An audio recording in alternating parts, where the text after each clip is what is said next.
अस्सलाम वालेकुम। एक नई वीडियो के साथ आज हम इस वीडियो में पढ़ेंगे प्रोनाउन की दो काइंड्स जो कि हैं इंडेफिनिट और रिफ्लेक्सिव प्रोनाउन। अच्छा, इस लफ्ज को आप गौर से देखिएगा। इंडेफिनिट प्रोनाउन जो होते हैं मींस के जो डिफाइंड ना हो, ऐसे प्रोनाउंस या ऐसे वर्ड्स जो नाउन की जगह यूज हों लेकिन डिफाइंड ना हो, उनको हम कहेंगे इंडेफिनिट प्रोनाउंस। सपोज मैं अगर कहूं somebody is coming, क्या यूज किया मैं लफ्ज? मैंने कहा somebody is coming। जब वो बंदा आया, अच्छा राशिद तुम हो, तो राशिद की जगह हमने, जब हमें डिफाइंड नहीं था तो हमने क्या यूज किया? somebody।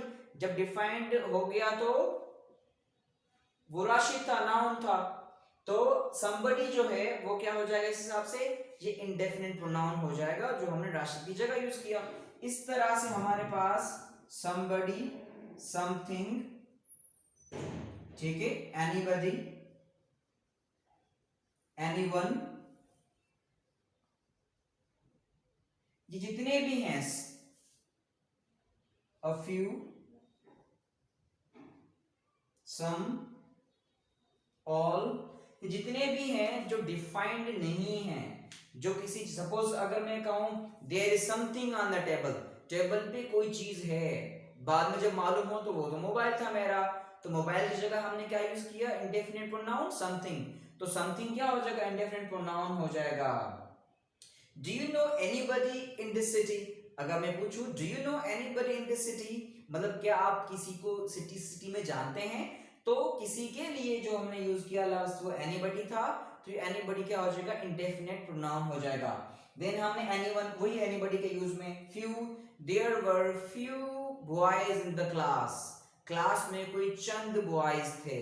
या मैं यूं कहूं few of the boys, boys में से कुछ चंद, तो यहां पर क्या हो जाएगा? हमने चंद लड़कों को फ्यू कह दिया। तो इस तरह से ये सम, फ्यू, समबडी, समथिंग, एनीबडी, ये सारे के सारे क्या कहलाते हैं? इनडेफिनिट प्रोनाउंस कहलाते हैं। उसके बाद हमारे पास आते हैं रिफ्लेक्सिव प्रोनाउन। ये बहुत ही आसान है। रिफ्लेक्सिव प्रोनाउन में ये होता है कि कोई एक्शन जो है ऑब्जेक्ट से होता हुआ वापस सब्जेक्ट तक का है। अगर मैं कहूं आई कट माई फिंगर,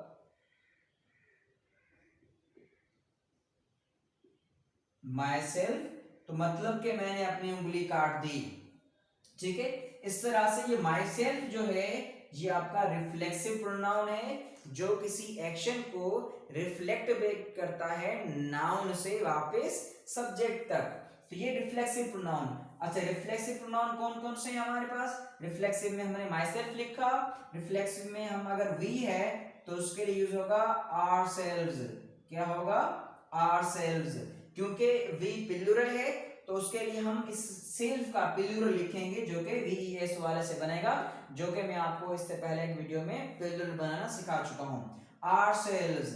अच्छा, यू है तो यू सिंगुलर भी है और प्लूरल भी है, ये मैंने आपको बताया इससे पहले की वीडियो में। तो योर सेल्फ भी होगा और योर सेल्व्स भी होगा। अच्छा, उसके बाद मैंने बताया आपको ही है तो ही से, ही सिंगुलर है तो हिमसेल्फ, शी है तो, शी सिंगुलर है तो क्या बन जाएगा? Her self. अच्छा, इट है तो इट्स सेल्फ, और अगर है दे तो दे का बन जाएगा, ये प्लूरल है तो देमसेल्व्स। अच्छा, यूज कैसे करेंगे इनको? अच्छा, we are doing our work by ourselves, they are enjoying themselves, वो खुद इंजॉय कर रहे हैं। तो इस तरह से आप जो सब्जेक्ट होगा, अगर वो नाउन सब्जेक्ट है तो आप देखें नाउन सिंगुलर है, मस्कुलाइन है, तो आप लगाएंगे हिमसेल्फ। अगर नाउन सिंगुलर है, फेमिनाइन है, तो आप आगे रिफ्लेक्सिव प्रोनाउन लगाएंगे हरसेल्फ। इस तरह से आपने जो है ना वो इंडेफिनिट प्रोनाउंस और रिफ्लेक्सिव प्रोनाउंस को यूज करना अपने सेंटेंसेस में। अगर बॉय है तो हिमसेल्फ, अगर मैन है तो हिमसेल्फ, अगर ज्यादा बॉयज हैं तो देमसेल्व्स, अगर वी की बात आ रही है तो आवरसेल्व्स। तो इन चीजों को आपने रखना है ख्याल। ये आपके हैं रिफ्लेक्सिव प्रोनाउंस हैं और ये आपके जो है ना वो इंडेफिनिट प्रोनाउंस हैं। इंडेफिनिट प्रोनाउंस डिफाइंड नहीं होते, किसी के भी नाम पे हम सर somebody, anybody, nobody, no one, इस तरह से जो हम वर्ड्स यूज करते हैं इनको हम कहते हैं इंडेफिनिट प्रोनाउंस। आज की वीडियो में इतना ही। अगली वीडियो में हम बाकी के जो काइंड्स हैं प्रोनाउंस की वो आपको डिस्क्राइब करेंगे इंशाल्लाह।